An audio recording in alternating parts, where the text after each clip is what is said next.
જાતે ઠોકે એટલે દીકરાની વહુ કંટાળે કે મારા બાપાના ઘેરમાં કોઈ સાધુ સંતો આવા ભેગ ભગવાન આવતા હતા ને જમાડતી હતી, કોઈ ભૂદેવ આવતા એમને હું રોટલો ચપટી આપતી હતી, બહુ આનંદ હતો. પણ આ ડોશી મને કોઈ આપવા દેતી નથી અને બહાર કોઈ કટકો પૂંજન કરવા દેતી નથી.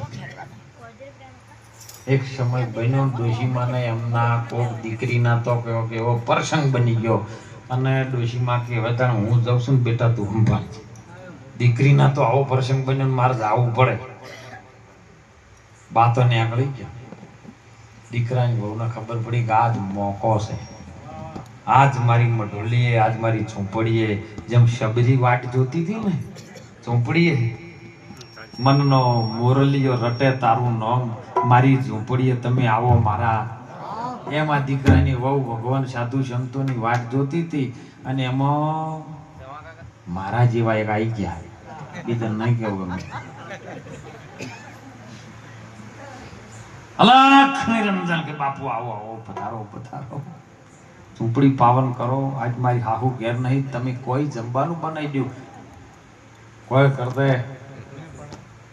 થોડો પુણ્ય જો થઈ જાય અને આશીર્વાદ મળી જાય તો. બાપુએ આવીને બેઠા અને સાહેબ અસલ બાપુને કે તમે બોલો શું બનાવું? કે ખીર બનાવી. ખીર બનાવી ન ગઈ જબરજસ્ત. બે છેતરવા ડોશીમાં હેડેલા ને એ અત્યારે તો ચોમાસું છે ઘણાય નીકળે એટલે આડો ઉતર્યો તો ડોશીમાં શકનમાં બહુ માનતા હતા. મારું મોટું દીકરા મેળ પડે એવો નહીં, આડો નાગ ઉતર્યો છે, જવાય નહીં, કોક અબ શકન થાય છે. અહીંયાથી પાછા વળ્યા બહાર કોકની વાડીથી ધૈડું એવું ખાડીને લાયેલા ખખડાયું બહાર. એટલે પેલો તો બાયણું વાસીને બાપુના અસલ ખીર તાજી બનીને ગરમા ગરમ હો તો હળી કોહાની લાઈન ઠારવા મેલેલી. પેલું ઝાયડું બહાર પાછળ્યું ને એટલે પેલી થથરાતો છૂટ્યો કે આવ્યું વાવાઝોડું કે બાપુ જલ્દી કરો. બાપુ કે ઠરવા જ દે બેટા. અરે કે હમણાં ઈ ઠરતા ઠરતા તો તમે પૂરું નહીં કરો તો આપણને બેન ઠારી નાખશે.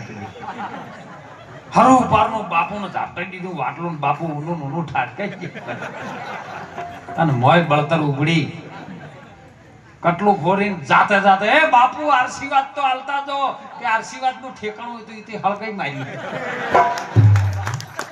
અરે ચોક હોય ને અત્યારે તો નથી, પણ ચોક હોય ને તો ભગવાન ખાવા દેજો. એમાં જાડેજા